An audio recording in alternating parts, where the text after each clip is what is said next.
Hello guys, welcome to our Facebook channel. সবাই কেমন আছো? ছোটদের জানাই প্রণাম আর বড়দের জানাই ভালোবাসা। क्या बोला तूने? জানাই প্রণাম আর বড়দের জানাই ভালোবাসা। ভালোবাসা। তো আজকের ব্লগটি শুরু করতে চলেছি। হ্যালো গাইস, আজ আমাদের বাড়িতে হচ্ছে মাংস রান্না। তো রসুন ছাড়ানো হয়ে গেছে, হাঁড়িতে ভাত চাপানো হয়ে গেছে এবং মাংসের যে সমস্ত আলু সেগুলোও ভাজা চলছে। এদিকে আমাদের মাংস ম্যারিনেটও হয়ে গেছে খুব ভালোভাবে, আধা ঘন্টা ধরে ম্যারিনেট করা হয়ে গেছে। এবার এক নজর আলুর দিকেও দিলাম যাতে আলুটা না পুড়ে যায়। তো এবার আমাদের কড়াইটা চাপিয়ে নিলাম গ্যাসে। কড়াইটা আস্তে আস্তে করে গরম করা হচ্ছে। কড়াই গরম হয়ে গেছে দিয়ে দিলাম তেল।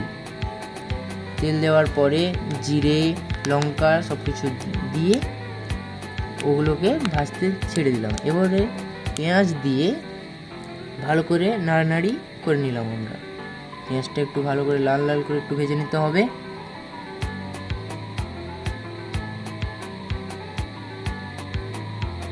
পেঁয়াজটাকে একটু ঘন ঘন নাড়াতে হবে, না হলে পেঁয়াজটা পুড়ে যাবে। এদিকে আমাদের টমেটো আদা রসুনের পেস্ট সবই রেডি।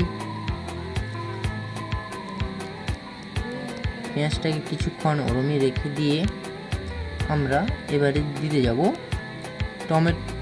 কাটা টমেটো এবং আদা রসুনের পেস্ট করা ওখান থেকে।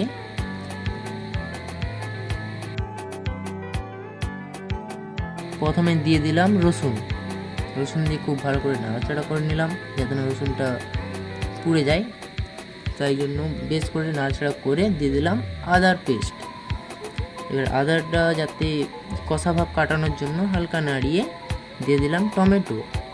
শুকনো লঙ্কার গুঁড়ো সাইডে রেখে এবারে কিছুক্ষণের জন্য আদা রসুন টমেটোটাকে ভালো করে ভাজতে রেখে দিলাম। গরম জল দিয়ে লঙ্কার গুঁড়োটাকে ভালো করে মিক্সড করে সেটা আমরা দিয়ে দিলাম কড়াইতে।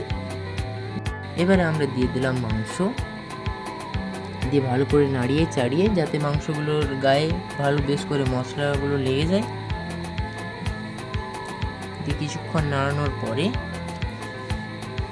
ঘন ঘন নাড়াতে হবে, নইলে মাংসটা পুড়ে যাওয়ার সম্ভাবনা আছে। তো মাংসটা লাল লাল করে কষা ভাবটা নিয়ে এসে কষা কষা টাইপের করে নিলাম। প্রথমে জল টল সব কিছু দিয়ে একবারে ভিডিওটা মানে খুব যাতে না বড় হয় সেই কারণে একদম রেডি করার পরে আপনাদেরকে দেখালাম। এরপরে ভাত বেড়ে নিলাম আমরা, আর মাংসগুলো সব কিছু সার্ভ করে স্যালাডের সাথে থালায় সাজিয়ে নিলাম। তো গাইস, আমরা এখানেই ব্লগটি শেষ করলাম। পরবর্তী ভিডিওর জন্য আপনারা আমাদের ইউটিউব চ্যানেলটি ফলো করুন এবং সাবস্ক্রাইব করুন এবং পরবর্তী ভিডিওর জন্য আমাদের সাপোর্ট করুন, যাতে আমরা নতুন নতুন ভিডিও আরও আনতে পারি, নতুন নতুন ভিডিও আপনাদের কাছে তুলে ধরতে পারি।